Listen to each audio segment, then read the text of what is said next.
اگر آپ نے ابھی تک ہمارا چینل سبسکرائب نہیں کیا تو ابھی سبسکرائب کریں اور بیل آئیکن. ناواقف قسم کے لوگ یہ بھی ہم سے پوچھتے ہیں کہ مولانا میراث تقسیم نہیں ہوتی، صدقہ ہوتی ہے، تو حضرت اماں جان عائشہ کو جو حجرہ ملا ہوا ہے، رسول اللہ کا گھر جو تھا، یہ میراث میں تقسیم نہیں ہوا، تو اماں عائشہ ساری زندگی اس پر قابض کیوں رہی؟ اس کو بھی تو صدقہ بناتے، اس کو صدقہ کیوں نہیں بنایا؟ بے وقوف دماغ کے بندے سے میں سن کے بات ہنسنے لگ جاتا ہوں. عقل اس پر ایک بار مسکراتی ہے کہ کیسا سوال ہے بھائی، تو نے قرآن نہیں پڑھا؟ سورت نمبر 33 سورت احزاب آیت نمبر بھی 33 22 پارے کا پہلا صفحہ نہیں پڑھا، بلکہ آیت نمبر 34 ہے. وَاذْكُرْنَ مَا يُتْلَى فِي بُيُوتِكُنَّ مِنْ آيَاتِ اللَّهِ وَالْحِكْمَةِ ان اللہ کان لطیفا خبیرا. اے پاک پیغمبر کی بیویوں، کیونکہ پیچھے آیت شروع ہوتی ہے یا نساء النبی لستن کاحد من النساء، پیغمبر کی بیویوں کو قرآن کہتے ہیں وَاذْكُرْنَ، یاد کیا کرو، ما یتلا، جو تلاوت ہوتی ہے، فی بیوتکن، تمہارے گھروں میں، من آیات اللہ، وہ قرآن کیوں نہ ہو، والحکمہ، پیغمبر کا فرمان کیوں نہ ہو، اسے یاد کرو، دہراؤ، ذہن میں بٹھاؤ. ان اللہ کان لطیفا خبیرا، کہ رب کریم بڑا باریک بین بھی، ہر چیز کو اپنی ترتیب پر دیکھ کے خبردار بھی ہے. یہ آیت بتاتی ہے پیغمبر نے اپنی بیویوں کو گھر ہبہ کر دیے تھے، تبھی خدا نے فی بیوت نبی نہیں فرمایا، فی بیوتی کنہ، جمع مؤنث مخاطبات کی ضمیر لا کر فرمایا اے نبی کی بیویوں یہ گھر تو تمہارے ہو چکے.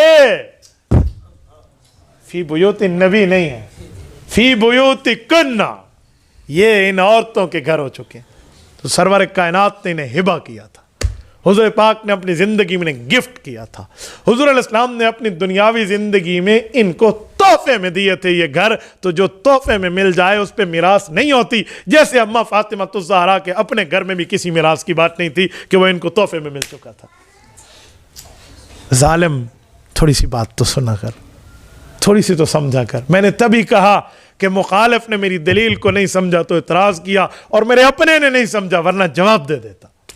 ہم سمجھے نہیں. اور اس پر ایک جملہ اور بھی کہوں، آج تک اسے حجرہ رسول کوئی نہیں کہتا، اسے کیا کہتے ہیں؟ حجرہ عائشہ رضی اللہ عنہ.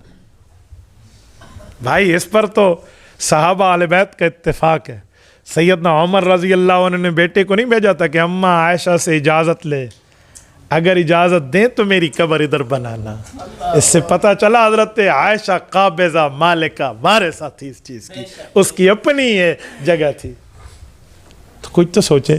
اور اماں عائشہ نے کیا جواب دیا کہ ایک میرے خاوند ہیں، ایک میرے والد ہیں، جگہ تو میں نے اپنے لیے رکھی تھی، لیکن عمر میں تمہیں اپنی ذات پر ترجیح دیتی ہوں، تیری قبر یہاں بنے گی.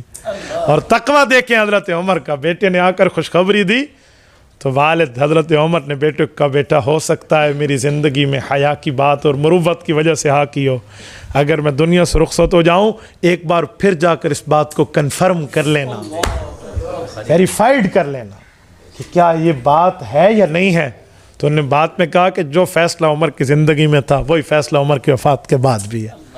آج روضہ پاک میں حقذا ندفن و حقذا نبعث یوم القیامہ، رسالت مآب الاسلام کی پیشن گوئی پوری ہوئی. امام علاء الدین ہندی المتقی نے کنز العمال میں اس حدیث کو نقل کیا ہے کہ میں ابو بکر، عمر اور عیسیٰ علیہ السلام کی یوں قبریں، اور قیامت میں ہم چاروں یوں اکٹھے روضہ سے اٹھیں گے. تو یہ چیز تو یہاں پوری ہے. تو اس طرح کے سوالات کر کے، اس طرح کی باتیں کر کے، اس طرح کے معاملات طے کر کے، فدق کے معاملے میں حضرت عامہ فاطمہ رضی اللہ عنہ اور حضرت ابو بکر صدیق رضی اللہ تعالیٰ عنہ کو نہیں لڑایا جا سکتا.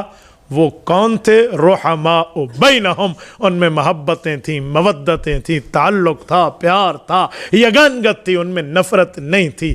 یاد رکھیں جو ان کو حق مانے انشاءاللہ حق کا بول بالا رہے گا، جو ان کو لڑائے اس باطل و بے ایمان کا منہ کالا رہے گا.